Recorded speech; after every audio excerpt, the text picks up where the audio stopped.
上部発揮を開けなさい。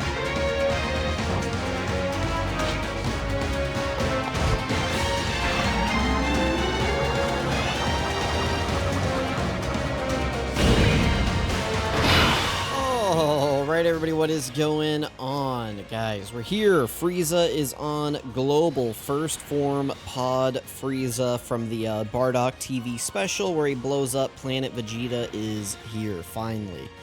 Been a few months since he's been out on JP, now he is here on Global. We're starting out in the GT Legendary Goku event, just because there is a severe lack of Goku bosses right now on Global. Not that we need to be fighting a Goku for Frieza, but with this team that I wanted to run, this first team I just wanted to like just juice them out as much as possible, and then we'll move on to like some different setups after this. So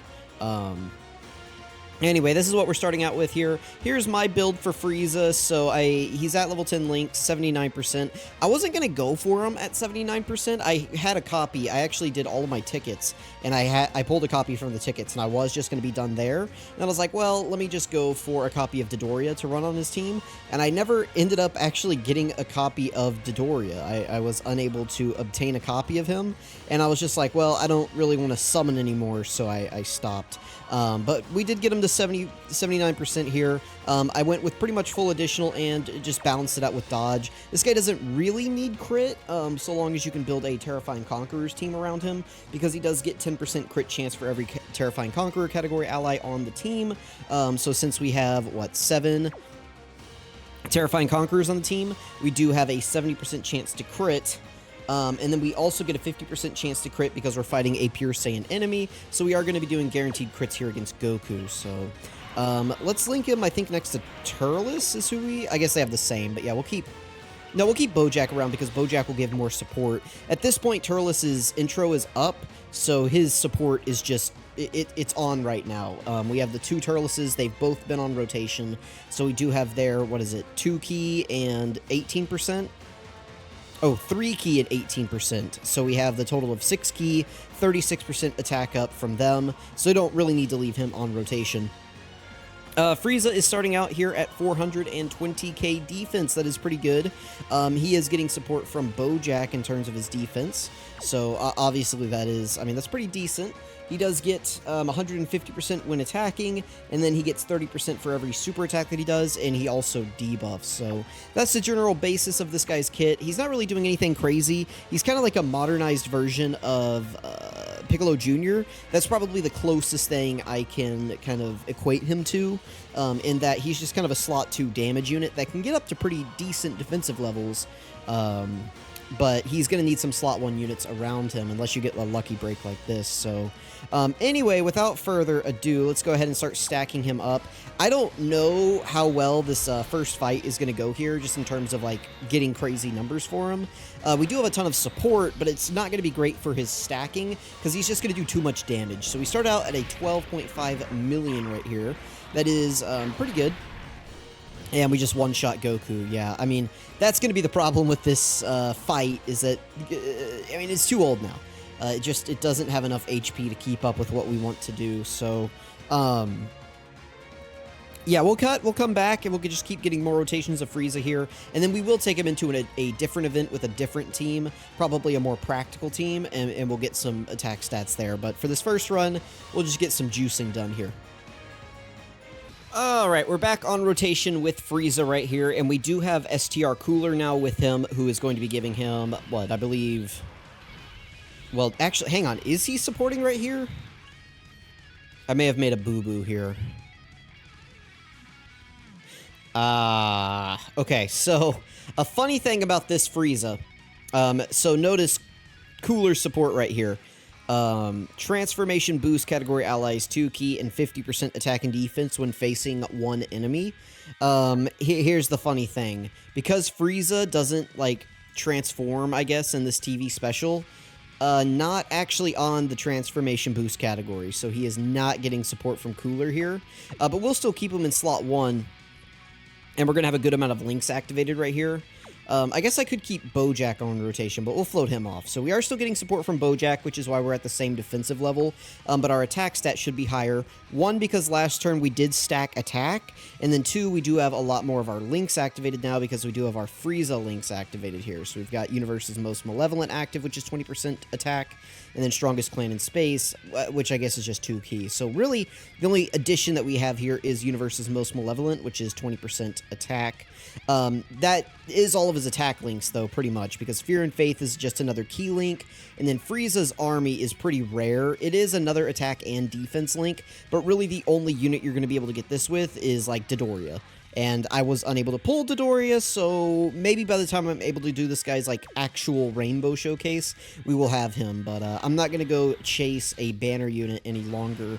I mean, I could, because I still need copies of Trunks, I still need copies of Frieza, and I need Dodoria. But just the way the luck was breaking, it wasn't looking very good for me, so... let's see, after one super attack here, let's go ahead and do a quick calc for Frieza's defense. So he was at, oh, I can't even remember now, but he was at, like, 480? I think he was at like 480, right? I can't remember. I can't remember. Let's just say he was at 450. Whatever his defense number was, you would just take it and multiply it by 2.5, and then you would take that number and you would multiply it by 1.3, and that's what his defense would be after he did one super attack. So, that is pretty good. I mean, this guy can get over 1 million defense pretty quickly. So, oh, we just... God dang it, Cooler. Alright, we'll be back in a second. Alright, we're back. We're back with another rotation, and we're going to float off Cooler right here so that he can't steal the show. These guys will be fine in slot 1. We've got the same links activated here. I think we have pretty much the same turn right here, because don't these guys support Planetary Destruction? Yeah, so they're actually giving more support in terms of defense, I believe, and they give some crit chance to Space Traveling Warriors, so... pretty good. So you can see we're at 436, 588. I guess just to show you guys the math real quick. So what you would do is you would take this number. Let me do this screen so it's a little bit easier to see the number. So 436, 588. Right here, he gets 150% when attacking. I believe that's his only multiplicative buff. Everything else should be already active at the start of turn. So you would take this, multiply it by 2.5. We add 1 to include the base, and so we're going to be at 1,091,000. But we also are getting 30% every time we do a super attack. So if we take this and multiply it by 0.3, we're getting an additional 327k on top of that for every super attack that we do. So if we did only one super attack, we would add in the 1,091,470, and so we'd be at 1.418911 after one super attack. And if we were able to do 2 super attacks, we'd go up to like, what, 1.8, and then so on and so forth, 2 million, 2.4, etc. So let's go ahead and reconnect the cord. All right, there might be a cut right there. I'm not sure if I paused the recording or not whenever I disconnected the cord. So anyway, if there's a cut right there, I apologize. I'm also not sure. I hope I unpaused whenever we got back to this rotation. But yeah, anyway, 436, 588. After one super attack, we're going to be at 1.418911. Hopefully this is still in the video. If not, you know, just leave me a comment and I'll let you know how I calculated that. So that would be after one super attack. Hopefully, again, that's in the video. We're putting these guys in slot 1 so that Cooler can't steal the show. We have the same number of links activated. We have a little bit less attack support, I believe, but we do have more defensive support here. I think Bojack gives 40%, right? Is what he gives Space Traveling Warriors? No, he only gives... No, he does give 40, right? Because he gets the additional... plus an additional 10% when facing 2 or more enemies. No, okay, so yeah, he was only actually giving 30% attack and defense, so we're getting the same amount of attack support here from these guys, but we're getting additional defensive and crit chance, so that is good, that is good. We'll keep them in slot 1. They will not KO this Goku, I promise. And then we will give Cooler these. Remember, Cooler is not supporting because he is, Frieza is not on Transformation Boost. Unfortunate, but it is what it is. I don't really know the reasoning behind that, other than I guess the transformation wasn't revealed at that time. Maybe one day they'll just correct it. Well, they'll just say like it's an error that he was left off the category. And we're at a 14.8 million, which is not insane, but it is pretty good considering we've only done one stack up to this point. All right, we got an additional, and it was a normal. Then we got another additional, and it's a super attack. And we just KO'd Goku right there. So, I mean, you guys can clearly see that this guy does quite a bit of damage. I will attempt to not KO Goku on this turn right here, and then we will come back and get one more rotation of like Frieza dropping the active skill. Then we'll go into a different event and see how he does, where we're able to stack him up for a longer amount of time, but we won't be facing a pure Saiyan category enemy, so our attack stats will be, and our defensive stats will be a little bit lower because we'll be missing out on the additional 100% attack. Oh no, our defensive stat will actually be the same. Well, it might be a little bit lower because we're going to be on a different team. And this guy does get 20% defense per Terrifying Conqueror category ally on the team. And I'm going to bring a few characters, maybe like Kid Buu and Hirudegarn, who are good units that we'll need for like harder, more difficult fights, but they are not on Terrifying Conquerors, so they don't help Frieza directly. We lose some defense and we lose some crit chance from them not being on the category, but I think it'll be worth it. Well, I mean, it's not even worth it. It's a necessity in order for us to go into more difficult events, so we'll cut right here. Hopefully, yeah, Baby doesn't KO him. I guess there's no reason to cut. We just talked through this entire turn, so let's go ahead. We'll drop the active skill. This will KO pretty easily right here. So let me make sure that the skips are off. Let's turn up that a little bit, and let's drop the active skill.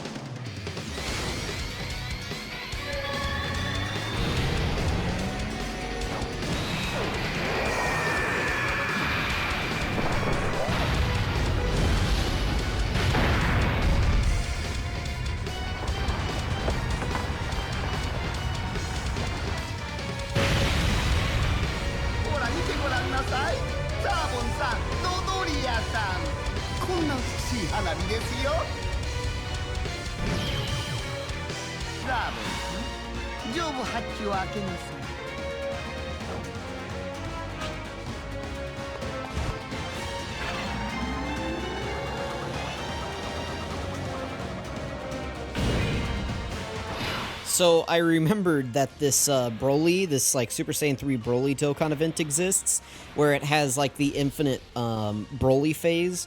So we'll be able to just stack up my Frieza for a really long time here in this event, and be able to drop like a pretty good attack stat while still fighting a pure Saiyan enemy. I totally forgot this was in the game. So we'll get this turn here, and then we'll cut, and I'll come back after we have stacked up this guy quite a bit. So we'll be back here in a moment. I'm going to take a couple turns, stack this guy up, and then we will be right back. Also, we're on a slightly different team because I couldn't find a Turles friend for this Dokkan event, which is kind of crazy. But so we're on the team that I was going to run in the other event, which is still 1, 2, 3, 4 Terrifying Conquerors.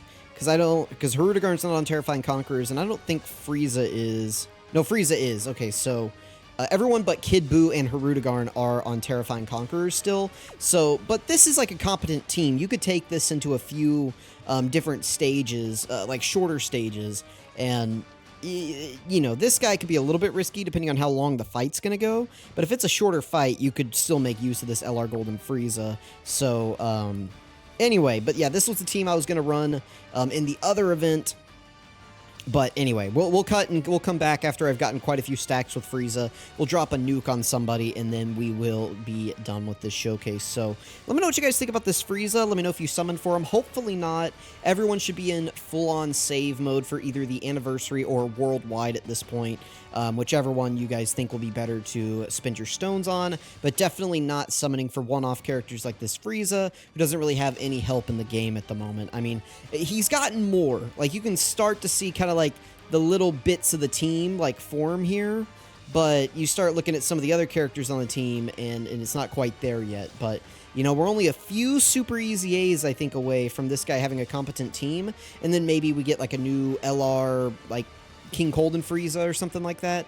I don't know, but we're just like a few units away from this guy having like a very competent team, and Terrifying Conquerors is a team that they pretty consistently buff. So anyway, we'll be right back. Let's drop a nuke on Broly.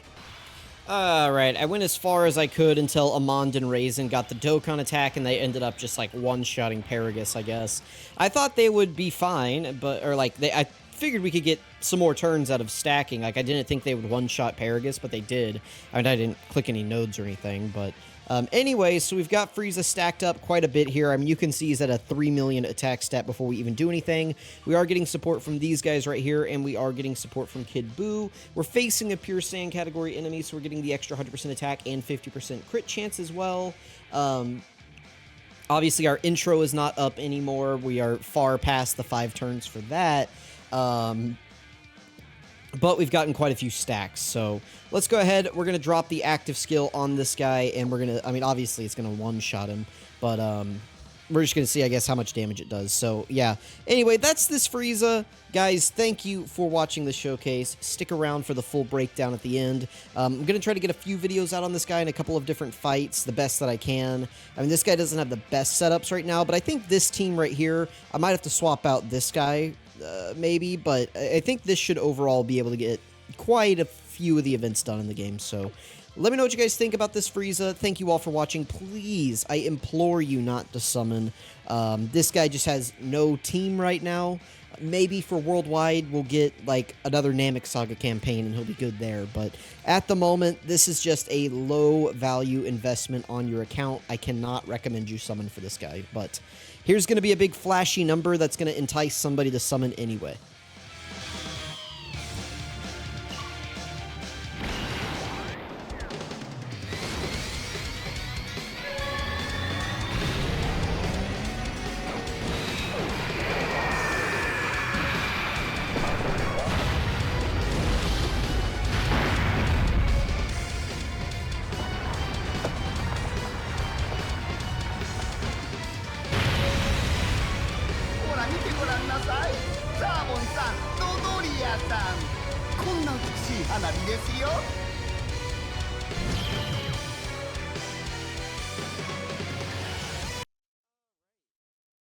Alright, this is beautiful final view. Frieza first form. He loves fireworks, guys. Leader skill is Planetary Destruction or Space Traveling Warriors category. Key 3, 170% to stats. Additional 30% to Inhuman Deeds or Terrifying Conquerors. As far as villain leader skills go, this is not the worst ever. We can make some use out of this. I guess this kind of shows you right here who's on the full 200%. This doesn't show you every unit on the category, just who's getting the full 200%. But you can see there's some pretty decent characters in here. Like, I mean, all the Friezas are going to be in here. The Golden Friezas. LR Cooler's on here. You know, Turles is coming up on an easy A, believe it or not. So this guy could easy A and become a really powerful option for the team. King Vegeta's here. These guys are okay. I might try them out in some events. Oh, excuse me, same thing with these guys. These guys could be okay. So we'll give them some shots. We'll see how things go here. Obviously, it's not the most premier 200%, but pretty much all of your Terrifying Conquerors fall onto this, with the exception of, like, Piccolo Jr., right? So, because he's not on Planetary Destruction or Space Traveling Warriors. Yeah, you know, Piccolo Jr. wasn't flying about the multiverse here. His super attack is the Death Beam. It just normally stacks attack. That's a 30% raise. And then he raises defense for 1 turn. And then he greatly lowers attack. That's a 30% debuff. So, yeah, I mean, that's pretty good. You know, there's a lot of bosses right now that can have their attacks debuffed. The attack stacking is going to make his active skill hit really hard. And then just having a 1-turn defense raise is pretty much a requirement of any good unit these days. So, this is, as far as attack stats go, it has the 3 things we want to see. Attack raising, defense raising, and attack debuffing. So, we do like that. I think they could have made this 50%. I don't really think that there's a reason they couldn't have done that, but that's not what I would have changed about this guy. I think his post-super attack defense overall is acceptable. What I would have done is maybe give this guy, like, 66% damage reduction before attacking, something like that, kind of like what Rosé has, or maybe, like, 10% damage reduction before attacking for each Terrifying Conqueror category character on the team, because then he could have been like a viable slot 1 unit, you know, because he can get, like, if you ran a full Terrifying Conquerors team, this guy we saw he gets up to about 400k defense or so. That plus 70% damage reduction, it wouldn't be perfect for slot 1, but you'd feel a lot more comfortable putting him in slot 1 in a variety of situations. The nice thing, too, is he is AGL typing, and most of the hard bosses right now on JP are actually STR type. So, you know, you have kind of like the type advantage. You got 70% damage reduction, 400k defense. It wouldn't be perfect, but it would make this guy a more viable slot 1, which is what I think every Dokkan Fest exclusive needs to be these days. Dokkan Fest exclusives just don't work as slot 2 units, because they need to be able to kind of handle the brunt of the pressure on their team, and whenever this guy's the best character on the team, but he can't go in slot 1, that's a problem. You know, you end up relying on units like Harudegarn, which can be fine, potentially, but if you guys have luck like I do, and, you know, the Truth DT does, your Harudegarn can be pretty hit or miss, so. Anyway, activates entrance animation once only, and he gets 100% attack and defense, and launches an additional attack. It's a high chance of becoming a super attack for 5 turns on the character's entry turn when there are another 2 or more space traveling warrior category allies on the team. There's a lot of overlap with space traveling warriors and terrifying conquerors, so that really shouldn't be too difficult of a condition for this guy. Baseline, he does get 3 key, 150% attack and defense. So that means with his intro up, he's actually getting 3 key and 250% attack and defense at the start of turn. He gets 150% when attacking. Notice it's when attacking and not when super attacking. So this, like if you just get sealed or something like that, this part will still activate. You won't get the benefit of this if you get sealed, but you'll still get this. The other nice thing is that the on super attack buff is activated by the active skill. So if you pop your active skill, this part of your passive will proc, giving you maybe 900k to 1,000,000 defense at the start of turn, which could give him a little bit more slot 1 viability. The active skill also does have an attack break on it, so just comboing that, it can give Frieza like 1 turn of slot 1 viability, potentially, just depending on the situation and like the boss that you're facing, things like that. He does get an additional 20% defense at the start of turn and an additional 10% crit chance. My monitor just died. Give me just a second, guys. I guess I don't need it, but you can't see my cursor. Oh, okay, well now I can. I can just look at the OBS screen. I'm not sure why my monitor died. It's actually a TV. Let me turn it back on here. That was really strange, but I can still see the OBS screen, so that's good. It was my second monitor that went down. Sorry, this is scuffed breakdown right here. Additional 20% defense and 10% crit chance at the start of turn per Terrifying category ally on the team. So if you have a full team of Terrifying Conquerors allies, he's going to be getting an additional 140% defense and 70% crit chance, which is very solid, which is also why I didn't give this guy very much crit chance in his hidden potential system. I just didn't really see the need for it at all. Plus an additional 100% attack and launches an additional super attack starting from the turn in which the character performs their 5th attack in battle. So that's good. Obviously, getting more additionals is good.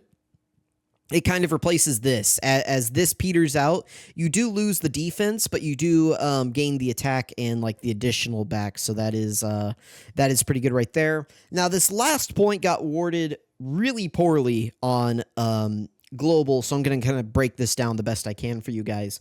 If there is a Pure Saiyans category enemy, you get an additional 100% attack and 50% crit chance. If that enemy is also on the low-class Warriors category, you launch an additional super attack. So this is really poorly worded, but it's if there is a Pure Saiyan category enemy, you launch an additional super attack if they are a low-class Warrior enemy.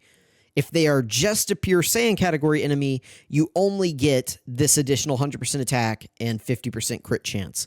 So it's very, very poorly worded. I realize that, but what it breaks down to is Pure Saiyan category enemy, 100% attack and defense, or 100% attack, 50% crit chance. If they're a low class warrior category, which is not common, they really don't exist, then you launch an additional super attack. So hopefully that kind of clears this up. This is, again, very, very poorly worded, but it is what it is. Active skill is the greatest show in the universe. We got we got Hugh Jackman right here. Let me know if you got that joke. I hopefully that landed. Causes ultimate damage to the enemy, disables enemy action once within the turn. The condition can be activated when there is a low-class warrior category enemy. So just straight up can be activated when there's a low-class warrior category enemy. Or when there is a pure Saiyan category enemy from the 3rd turn from the start of battle, or just starting from the 5th turn from the start of battle. So I believe it is what this is. Link skills, big bad bosses, Frieza's army, universe's most malevolent, strongest clan in space, thirst for conquest, fear and faith, fierce battle. Of course, this guy is a villain unit, so he gets a ton of defense from his links, especially from thirst for conquest and big bad bosses. If you have some skill orbs or keys, this is definitely a character to consider using them on, and this is a character that you must link level, because you're going to see a completely different unit between link level 1 and link level 10. They get a ton of extra stats from these. So like if you have skill orbs, consider using them on these 2 links right here. Maybe not on this specific unit, but this is definitely a great candidate for those skill orbs. You know, like a unit like a Super Saiyan, just like a Super Saiyan Goku, for example, is not going to have like a ton of links that you really need to use skill orbs on, because most of those are usually just going to be attack and key links. You know, occasionally I have prepared for battle, which gives a little bit of defense, but it's not a huge chunk like 25% or 15% like what this Frieza has. So highly recommend that if you're going to use skill orbs on a character, you save it for a character like this, who gets a ton of benefit out of their links being leveled up. Categories, he's not on the most in the world. I really wish he was on Transformation Boost, but it is what it is. I realized in this fight, by the way, that I could have brought Cooler, and he actually would have been supporting here because we were facing 2 enemies, but it didn't cross my mind until I was grinding out the, like the video. I was, you know, I was like, oh crap, I could have brought Cooler here, but it's okay. I think we ended up with enough support, and I mean, Frieza still dropped like a 77 million on Broly, right? So, anyway, his best linking partners are going to be other Frieza units. I mean, that's pretty expected. Frieza and Cooler units all typically just link together well because they're all going to share things like big bad bosses, strongest clan in space, thirst for conquest, universe's most malevolent. I mean, pretty much all Frieza units are going to share those 4 links. Most of them are also going to share prepared or fierce battle, so you're going to get a pretty easy 5 links with pretty much every other Frieza and Cooler unit. A lot of them are going to have fear and faith. The only uncommon link that this guy has is probably Frieza's army. You can get that with Dodoria, and that's pretty much it. So let me know what you guys think about this Frieza. Thank you all so much for watching. Again, I cannot recommend that you summon on this. Oh, last thing is his 200% leader skills. We have his and then these 3, so not a lot going on right here in terms of leader skills. So anyway, let me know what you guys think about this Frieza. Thank you all again so much for watching. I really appreciate it. Hope you guys enjoyed the video and the breakdown, and I will catch you guys next time.